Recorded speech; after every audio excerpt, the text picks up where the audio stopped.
people are staging this sort of proto-Stoic revolution without even knowing.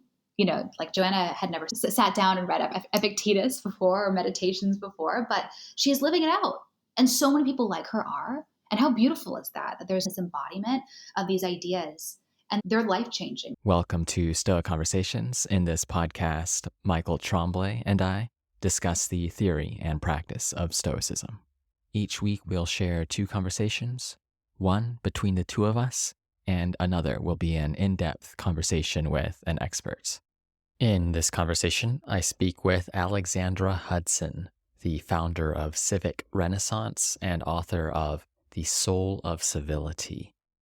Epictetus has a line where he urges us to not be unfeeling like statues, but maintain our natural and acquired roles towards nature, parents, siblings, children, and fellow citizens. It's that last area, that area of being citizens, that we talk about what it means to be a good citizen in our modern age, especially the question of what does it look like to interact with other citizens, others, about politics in a virtuous manner. Along the way, we discuss why politeness is overrated, education, the Stoic theory of political change, and touch on numerous contemporary and classical role models, both intellectual and political in nature. Before we jump immediately into it, I have 2 quick announcements. Alexandra's book, The Soul of Civility, is going to be published on October 10th. Before then, if this conversation stands out to you and you want to grab the book, go to alexandraohudson.com/book pre-order. Pre-order it, and Alexandra has put together a nice set of gifts that you'll be eligible for. So do check that out, especially if this conversation resonates with you or you find it provocative. The second announcement, I am running a free workshop next week, October 12th. It's entitled How to Think Like a Stoic, Stoic Mindfulness. We're going to be talking about what Stoic mindfulness is, how to practice it, and most importantly, it's going to be an interactive workshop. So I'm looking forward to the discussion. If you want to register for that, go to stoameditation.com/workshop. All right, here is our conversation. Welcome to Stoic Conversations. My name is Caleb Ontiveros, and today I am speaking with Alexandra Hudson. Alexandra is a writer, popular speaker, founder of Civic Renaissance, and recently the author of The Soul of Civility. Thanks so much for joining. Thanks for having me, Caleb. Let's start with this broad question. What's your story? My story, I'm passionate about the way that ideas and storytelling can change people's lives and can change our world for the better. I've always been riveted by the life stories of great men and women who transformed themselves for the better, and then by virtue of that changed the society that they lived in. I was raised in a home that was incredibly intellectually curious. Both my parents are very credentialed. They have graduate degrees. My father has 3 masters and his PhD and is a professor of cinematography and rhetoric.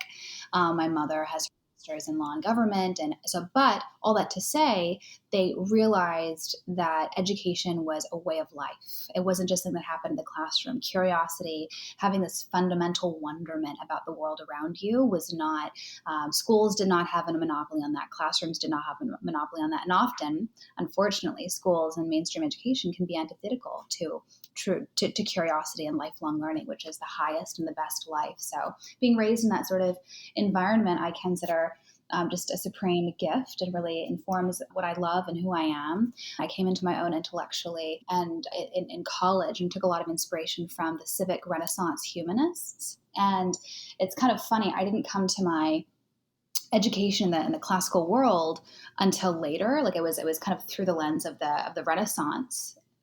And a lot of the thinkers of the Renaissance, it was obviously a rebirth of antiquity. Like they were rediscovering Plutarch and Cicero and also the Greeks as well by extension. And so I fell in love with the classics kind of tangentially. I encountered the Renaissance first and then revisited the classics later, kind of on my own after school. However, what I loved about the Renaissance humanists in particular was twofold. One, they had a high view of humanity and the human person. And a lot of them were Christians, and they had this high view of humanity because they thought man was the pinnacle of God's creation in the natural world, and that the highest and best life is cultivating our humanity and fulfilling our potential artistically, intellectually, creatively, politically, and just expressing the noblest and most beautiful versions of ourselves, and the cultivation of our personalities as individuals in relationship with others. And I loved, so that humanism, first of all, I loved. And secondly, I loved their reverence for the past and the ideas and the thinkers that have come before us. And not just for idle intellectual interest. It was especially the civic Renaissance humanists, which is this second wave of humanism in the Renaissance, where they wanted to take the ideas of antiquity and questions of the good life and what it means to be human and apply it to the here and the now. There was a real explicit interest in making people's lives better, applying it to the public square, applying it to leaders. And so taking ideas, applying the best of the past and applying it to the needs of the present, that's what really inspires me about the Renaissance. And that's why my publication and Substack, my newsletter, is called Civic Renaissance, like paying homage to that sort of ethos. And so your question was, what's my story? That's kind of my story in a nutshell, who I am. Being really intellectually curious and loving education, I ended up pursuing and being invited to have a role at the United States Department of Education. I was at the single largest institution in the history of mankind dedicated to student instruction. And it was rather devastating to realize that they didn't care about education, at least not how I had been educated, Sure. which is a reverence for beauty and goodness and truth and lifelong learning and intellectual curiosity. And I lasted about a year in this really kind of divisive time in Washington, D.C., and in a very intellectually stifling environment. And I left and threw myself into the books and the thinkers that I loved again, revisiting scripture, revisiting Aristotle and Plato, and just people and thinkers that had really formed me earlier on, and ask these questions like, what does it mean to be a human being? And what is the bare minimum of respect that we are owed and owe to others by virtue of our shared humanity? And what does that look like in person, even when we disagree? Because again, I had just endured this really vitriolic year in federal government in Washington, D.C. And that was sort of the moral foundation, the lens through which I approach this question of civility. And 5 years later, it's now a book that I'm thrilled to say is available for order and available to the public. I'm really, really grateful to be able to share that with the world now. So my book is called The Soul of Civility, Timeless Principles to Heal Society and Ourselves. Excellent. Very good. Well, one question I'm curious about is there something specific perhaps you think your parents did to cultivate that interest in the intellectual life, education in the highest sense? Because of course you always encounter people who have either this background or these parents who are very interested in that world, but for whatever reason, these people don't pick it up themselves. So I'm curious if maybe there's something that your parents did, or maybe perhaps something that's unique to you. It's really just who they are. They're both incredibly voracious and curious people. Like, I remember growing up, my dad always had his nose in a book. He was always lost in his own thoughts and just a dialogue with the greats constantly. And my mom, she again, to this point about education not being something that happens exclusively in a classroom, my mother homeschooled me for first grade, but she had enough curricula and textbooks and to see me through multiple doctoral degrees. Like, we just at every turn there was just like an enrichment activity, and I went to a combination of public, private, and charter schools for my education, and yet my mother's resources, in song and poem and mnemonic devices, like, they were so helpful to help me, and they helped me succeed in the classroom because of what we did outside the classroom. So it really was just this, ethos, this like wraparound holistic environment that had a high view of the life of the mind and just wonderment and a joy. It was, education and learning and curiosity as a lifestyle. So you ask me what they did. It was just who they are. And I just created a a gift for anyone who orders my book. It's one of several resources that I created as a gift. It's an ebook called Cultivating Curiosity: The Hidden Secret to the Life Well Lived. Because I do believe that curiosity can be cultivated, and B, I think it is an essential ingredient to an enriching personal life. Just approaching every person, every experience with a sense of awe and wonderment and gratitude and just curiosity. Like, what can this teach me? What can this person teach me? What can this experience, good or bad, and often bad, having that disposition of curiosity can really be powerful in seeing us through. How can this teach me something? How can I grow through this? That sort of reframe and how we approach even toxic people, even uninteresting people. That's one thing that I think is really important. Like, there are no uninteresting people, just uninterested people, and every single person, I believe, has something that they can teach us. So all that to say, what did my parents do is just who they are, and I'm so grateful for that. But it's something that anyone can do. Starting right now, if they within their home life, they want to create a culture of curiosity and learning. It just takes, picking up a book or a podcast and letting. That's the fun part about autodidactism. That's the fun part about lifelong learning. It's all the benefits of school. Like, people, I think, like to learn. We're geared for self-improvement. And unfortunately, often how school's done in our world today, especially the West, is it takes the joy out of it. It's all about teaching to tests and living in a box and moving from box to box, classroom to classroom, period to period, and like fulfilling core requirements, as opposed to letting us follow our intellectual interests that I think we all do have, but unfortunately that gets like beaten out of us in formal schooling all too often. So I'm grateful that because of this intellectual support and sort of architecture that my parents raised us in, there were times where I hated school, hated formal school, but because of this home environment, I'm so grateful to have had. It didn't win. That's good. That's good. Do you think that this description is fair? Civility is the Aristotelian mean between an empty form of politeness and aggressiveness. What do you think about that framing? Interesting. So in my book, I talk about my time in government being this education in two extremes, to use your framework. So my mother, let's just step back one step. My mother, she is the manners lady. Her name is Judy, the manners lady. So I was raised in this home environment that was really tuned to etiquette and manners and social expectations and norms. And I remember I'm like constitutionally allergic to authority. I hate being told what to do. I hate, especially if no one can give me like a rationale for what to do it. So I always had this sort of skepticism about arbitrary norms of do's and don'ts, but I generally followed them and they generally served me very well. They helped me succeed in school and in life. And one thing my mother always said was that manners mattered because they were an outward expression of our inward character. And then all of a sudden, I find myself in government and I'm confronted with these two extremes. On one hand, there were these aggressively hostile individuals. They were willing to, step on anyone to get what they wanted. And you knew exactly where they stood. You knew what kind of person they were. They didn't, no bones about it. They just, they were who they were, and you understood that. You knew how to operate within that. And then there was this other contingent. And at first glance, I thought that they were my contingent because they were smooth and they were polished and refined. And then I realized, though, but they were the kind of people that would, smile and compliment you, flatter you one moment. And the moment you no longer served their purposes, they would stab you in the back, all while smiling.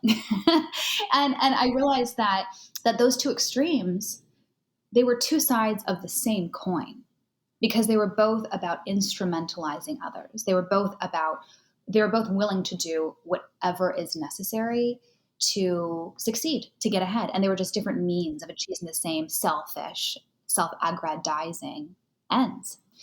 And so I define civility in my book as the bare minimum of respect that we are owed and owe to others by virtue of our shared humanity, by virtue of our equal moral worth as members of the human community. And that sometimes that requires being impolite, doing and saying things that might offend people, telling people hard truths, talking politics and religion. Like, we need to talk about those. It's often said, don't talk about politics and religion at the dinner table. Like, you don't want to make someone uncomfortable if you disagree. But like, human flourishing, and especially modern liberal democracy, requires talking about those questions of origin, purpose, and destiny, the meaning of life, questions of the highest order that politics and religion reflect on. And so, to answer your question, is civility a golden mean between the two? It's maybe it's certainly an alternative. It's certainly an alternative to these two extremes. So maybe I think I tentatively accept that. I may have to think about it a little more. Well, would you say that politeness is overrated today, or is that too broad of a brush? It's a great question. I think that civility and politeness are often conflated. So there are two contingents today. There are many people that long for this bygone era of chivalry and gentility and decency across divides, as if there was this golden age of civility in American public life. And that contingent uses politeness and civility interchangeably. And then on the other hand, there are people today that think civility is a tool of white supremacy, of oppression, of the politically powerless and oppressed, a way to silence disagreement, and appeals to politeness as a way to say no, we can't talk about race or gender or anything that's not the status quo. That's we don't do that in polite society, that and both those contingents, those that long for this bygone era of gentility and chivalry and civility, and that contingent that thinks that it's a tool of oppression and to keep the powerless in positions of powerlessness, they conflate these two ideas. They use them interchangeably, and I think most people do. They don't have there's no meaningful framework by which to disentangle them, and I think it's essential that we disentangle them. It's actually not, it's understandable why we do this. It's, if you go to dictionaries right now, these words, civility and politeness, are defined in terms of the other. Samuel Johnson, 1755, his very first English dictionary, he defines these two words in terms of the other. Politeness is in the definition of civility in the definition of politeness. So it's understandable why we do this. I just think it creates a lot of confusion about what we want in the society and what we should even aspire for and aim for. So I make a case for disentangling the two. I say politeness is manners. Politeness is it's a technique. It's etiquette. It's outward actions, gestures. Civility is a disposition of the heart. It's a way of seeing others as our moral equals, and again, worthy of respect in light of that. And sometimes respecting someone means telling a hard truth and not being polite, not papering over difference and diminishing and sweeping difference under the rug. That requires robust debate. And the etymology of these two words supports that distinction. The Latin root of politeness is poliere, which means to smooth or to polish. So again, politeness is about the external. And it's about, polishing over difference, papering over difference, as opposed to giving us tools to grapple with difference head on. Civility comes from the Latin root civitas, and it's the root for citizenship. And that's what civility is. It's the habits of a citizen in the city. It's the habits of a democracy. It's the habits of any human community. And again, requires telling hard truths, like respecting someone enough to do the hard thing, not the easy thing, which is, not telling the hard truth, and not the patronizing thing, which is not telling the hard truth. And so, to your question about whether politeness is overrated, yes, it absolutely is. In the way that people often think that if we could just, get along and talk nicer together, that's enough. And there have been really valiant efforts, especially in American public life in recent decades, to do that. But what we learn from those and many other efforts is that just talking nicely and having more politeness, like more manners, like that's not enough. Like there has to be a fundamental reorientation of our priorities and our disposition towards others, seeing them as a human being worthy of respect. And if we don't have that, then the empty gestures of politeness are worthless. politeness can be a tool, an important tool of facilitating conversation across difference and modulating who we are and what we believe in order to better communicate and get along with others. But without the disposition of civility, it's useless. It's alone. It's not enough. Right. Yeah, it reminds me of the principle or relationship advice to have the fight. Just have the fight. Sometimes it's better to bring up any initial form of conflict initially in I order love to that. I love that manage it idea because rather than avoiding. yes, Yeah. yes, I think you're Yeah. absolutely right that conflict can be this powerful tool of intimacy and growth, and it can strengthen a relationship.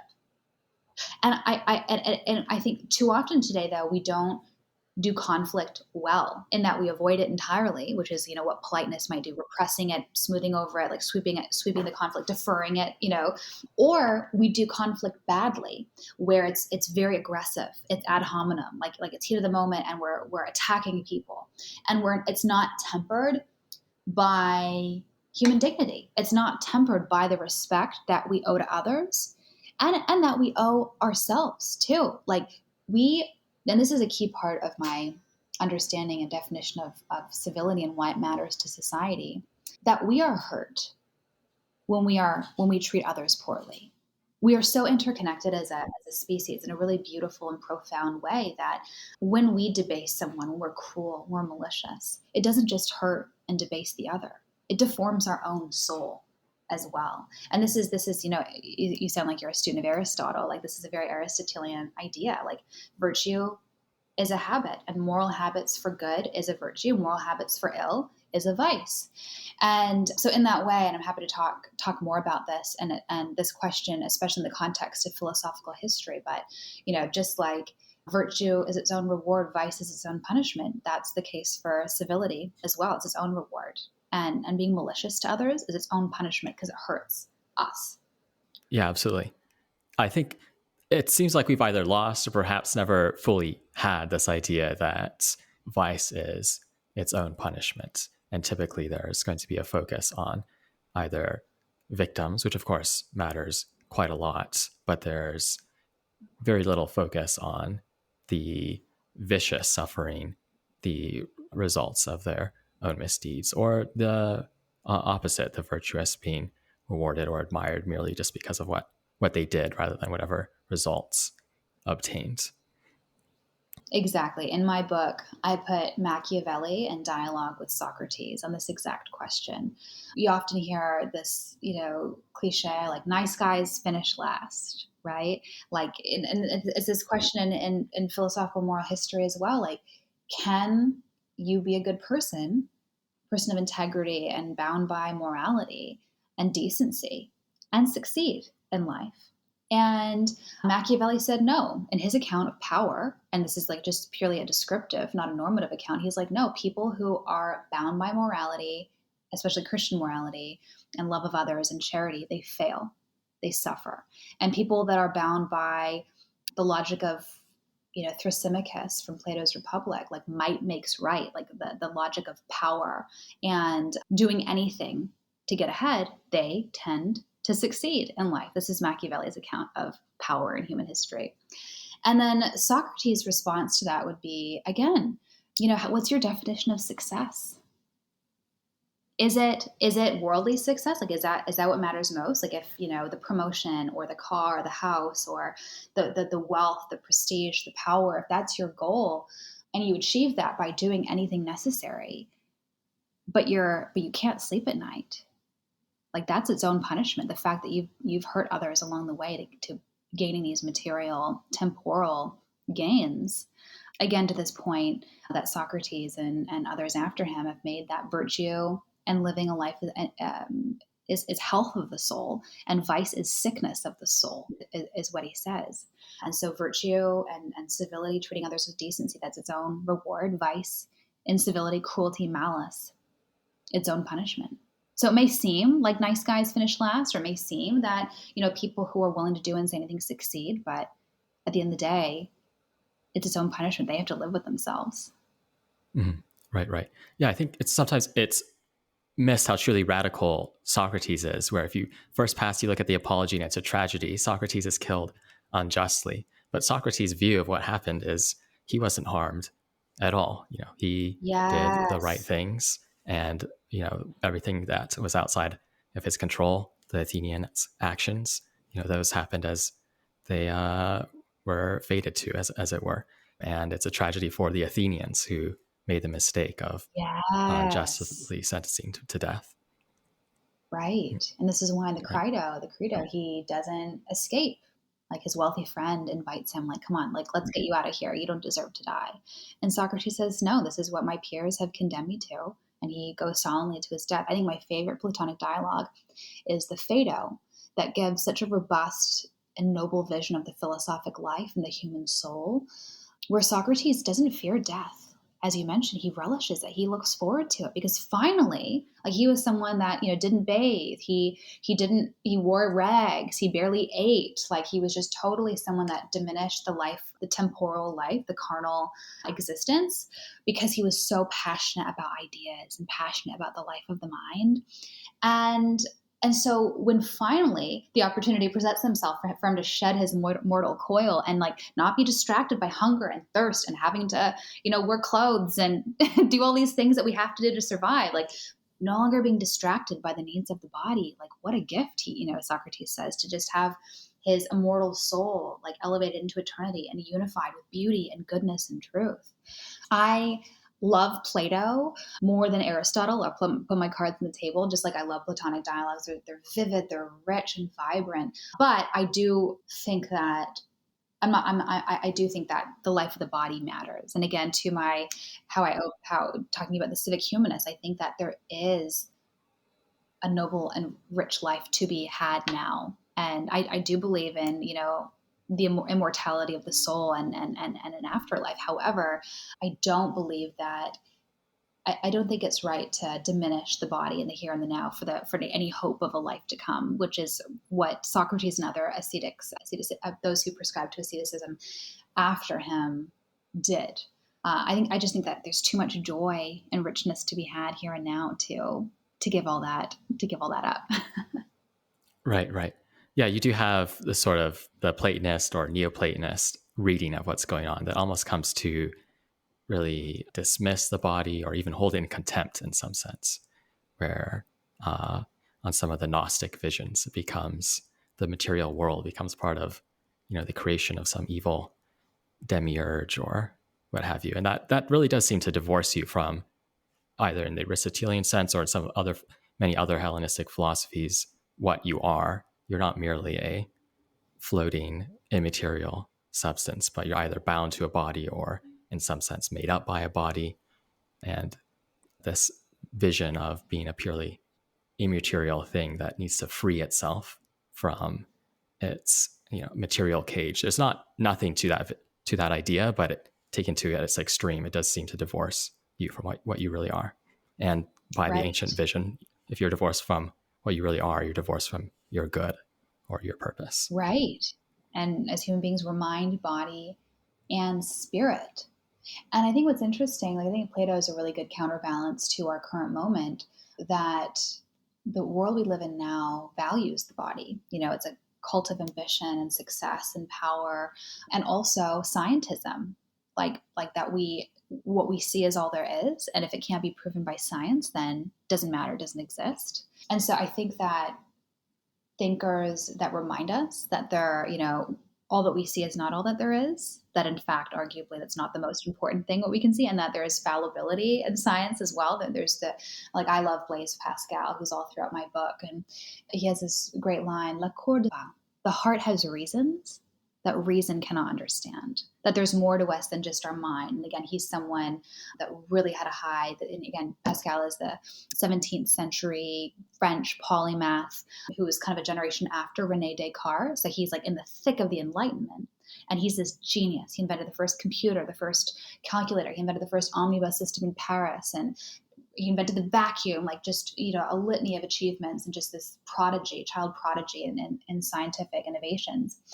And yet he had this conversion experience to a kind of radical Christianity, a very extreme version of Christianity, where he realized that all of his scientific pursuits didn't matter if his like spiritual and internal life wasn't vibrant and robust. So he ended up abandoning his scientific pursuits and just thought about and just nurtured his interior life, nurtured his immortal soul. And, in a kind of a very Socratic way, kind of prepared himself for death for the rest of his life. He locked himself in a room and just thought and wrote and contemplated the good until he ultimately lived a very extreme, isolated lifestyle until he eventually died. So I don't think he's a model for us in all ways, but he definitely has rich ideas that I think, again, are really important antidotes to our very materialist scientific moment now.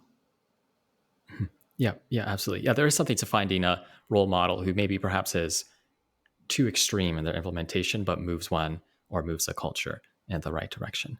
I think that's such a great point that we live in this culture of heroes and villains. Like you're either perfect, and if you're not perfect, you're a villain. And to your point though, like what about having heroes that have a villainous aspect, or not even a villainous aspect, like Pascal? Like he lived a really extreme lifestyle that I wouldn't recommend. But like even in people's failures, we can learn from that. And instead, like we live in this era of strange perfectionism where we expect everyone to be complete and whole and have it all figured out. And like changing your mind about something is considered a sin, like it's flip-flopping, right? Or making a mistake, an error in judgment, losing your temper, like being caught on camera at like not your best moment, and all of a sudden you're canceled and you've lost your job and you're destroyed because of one aspect of who you are, one mistake that you've made, even if it's 30 years ago. Like that's so reductive of the human spirit, because it's not seeing us in the fullness of who we are. And the fullness of who we are, as Blaise Pascal said, is the greatness and wretchedness of man. That's how he views the human condition. Like we are the pinnacle of God's created world in his conception. And yet we are capable of descending down with the beasts, and being malicious and barbaric to one another. And that duality is in all of us without fail. And so to expect perfection is unrealistic. It's untenable. I love Alexander Pope's insight, the English poet. He says, to err is human, to forgive is divine. And I've heard it said elsewhere really insightfully that, we live in this post-Christian era, that we've kind of perverted Christianity. We've kept the Christian tenets of, condemnation and judgment for sins, and yet we've lost Christian notions of charity and compassion and forgiveness. So this adulterated, like quasi-religious like obsession with purity. And that is incredibly degrading to what it means to be human and the human spirit. Yeah, that's really interesting. It does seem like when you look at role models, heroes, there is a requirement of purity, which often just isn't going to be met, which leaves people in a position of nihilism, where we have an exercise in our Stoic app, when Stoic practice is to contemplate a sage, a role model. And often a number of people will struggle thinking of, who's an actual role model or even a fictional person to look up to. But, there's that challenge that if you're in that position, then, what are one's values at all? Or if you think they're unattainable, in what sense are they going to be actionable for either yourself or others? I love that exercise. And I think a model in the Stoic vein and era is Plutarch, the Greco-Roman moralist. So he was of Greek descent, but a citizen of the Roman Empire. And he wrote these famous biographies of famous Greeks and put them in dialogue with famous Romans. And again, he is of Greek descent, but a Roman citizen, but he didn't have an axe to grind. This is not like pro-Rome or pro-Greek propaganda. He's like, no, I'm going to identify virtue in putting these lives and these people's stories in dialogue and praise it. I'm going to identify vice and I'm going to condemn it. It doesn't matter where it is or who's done what.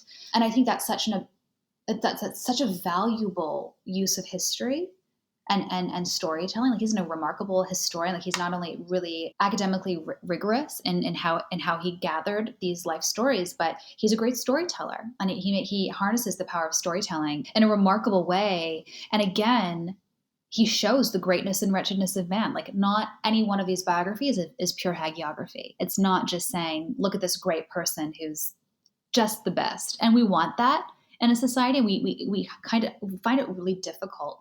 And that'd be an interesting line of conversation, maybe for another day, about like, what is it about our culture that makes it so hard for us to grasp nuance and like have multiple things to be true at one time, especially about a person.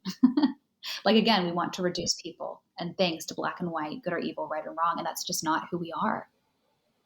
Right, right. Well, one question I should ask about is, in political argument, often you find yourself in a position where it seems like the other side is more interested in winning than pursuing the truth, or it seems like they've decided that it's politics is the domain of war, and you can think about, this is give my arguments and so on, give my reasons for thinking what I believe is true. But whenever you do that, when talking to some people, it seems like you're playing a different game than what they are playing. So how do you think about that, being in that position? I think you're absolutely right that, and I think this is a continuation of what we were just talking about narratives of right versus wrong, good versus evil, that are in our minds and then perpetuated and enforced in like our media culture and everything around us. That if we reduce the world and others to narratives of right or wrong, good versus evil, then the other is not someone to be reasoned with. They're not someone to respect, even. If they're an evil person, a bad person with bad ideas, harmful ideas, ideas that will hurt others, then it's scorched earth. Vanquishing them is the only objection. And that's the danger of this sort of holy war, like righteous indignation that is so pervasive in our political rhetoric and public life today, where we don't see the other side as comprised of people who are worthy of respect by virtue of our equal moral worth as members of the human community, by virtue of our human dignity that we all share, even when we disagree.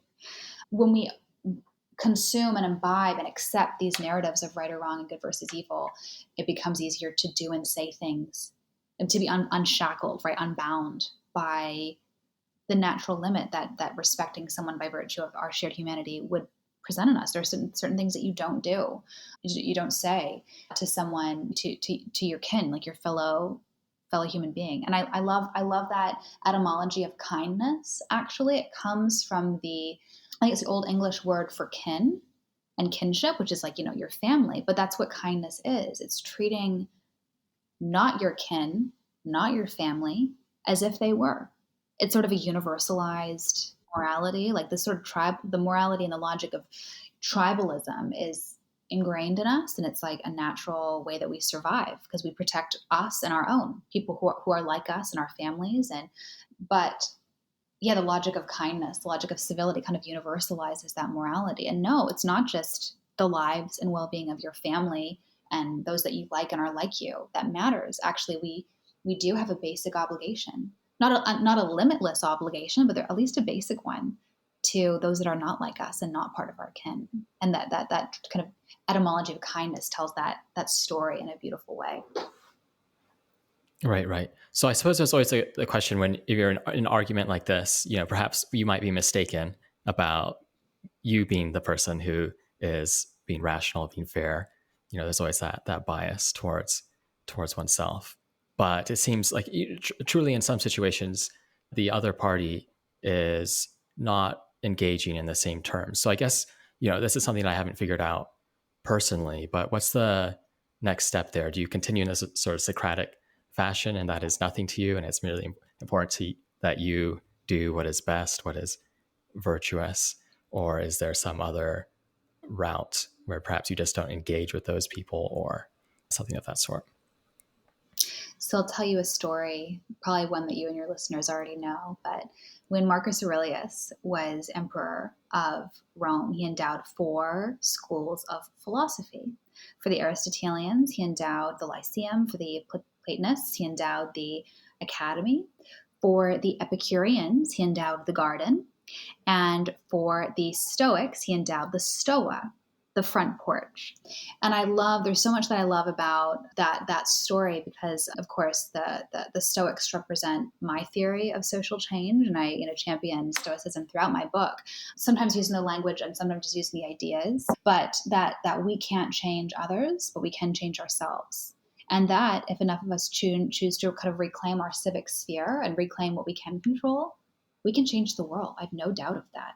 But that's what's frustrating to lots of people today, that they just yell at the people on TV and yell at Washington, yell at their public leaders, and they're frustrated that no one's listening to them and no one's changing, right? But like, that's really not what they can control or what they should control. And what does it look like when we dig in to what we can control and be a better neighbor, a better spouse, a better parent?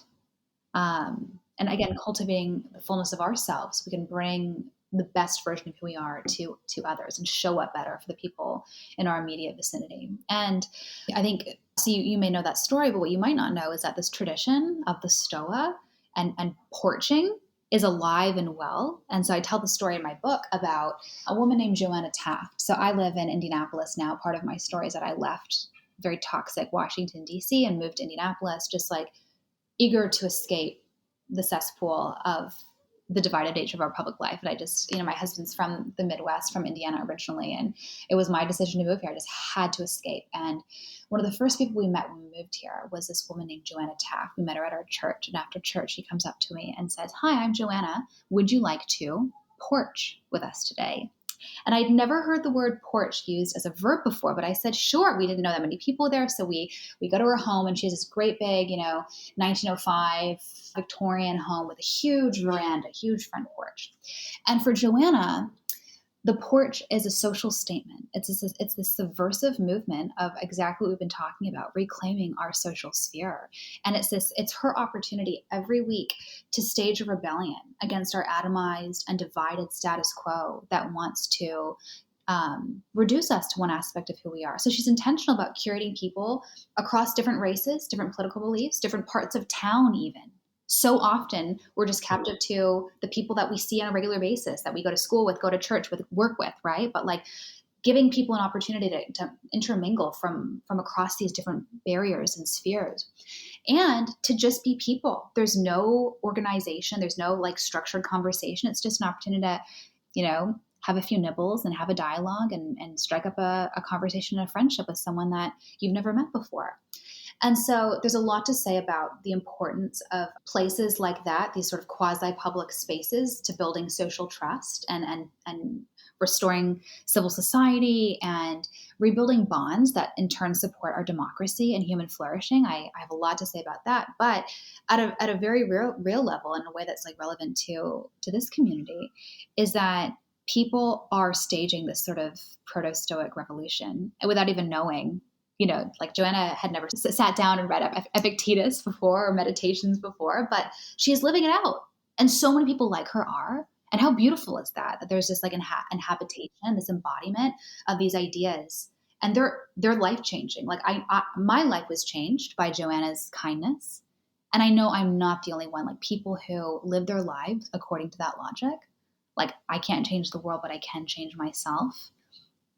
Like Joanna has made Indianapolis a beautiful place. And I can name 1,000 people who would agree that they've touched, she, and in just small ways, has touched their lives, elevated their experience of how they live in the world or in this town because of that.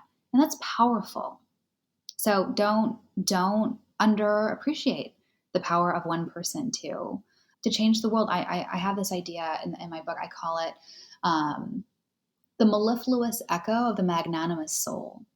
And what I really realized, and I was so drawn to Joanna because she was so much like my mother and my grandmother in so many ways. Again, these people that just lived according to a different logic, like they just breathed life and light wherever they went. There's this great French word in perfumery called sillage, and it's the scent that is in your wake as you walk. Like it's not just how a perfume smells on you, it's the after effect after you've left the room. Like you leave this sillage, this wake of beauty and scent that's really intoxicating.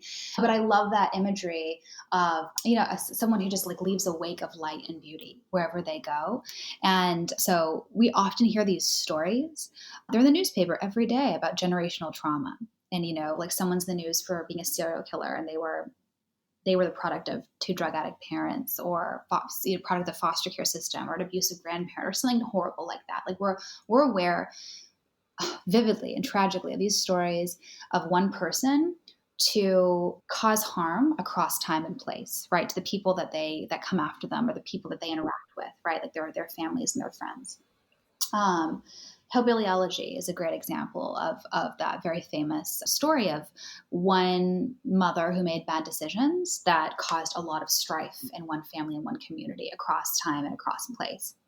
But less often do we hear stories of the inverse, where one person, because of their magnanimous soul and their decision to live their lives according to a different logic, creates not generational trauma and a vicious cycle, but a virtuous one, a mellifluous echo that reverberates across time, across generation, across place.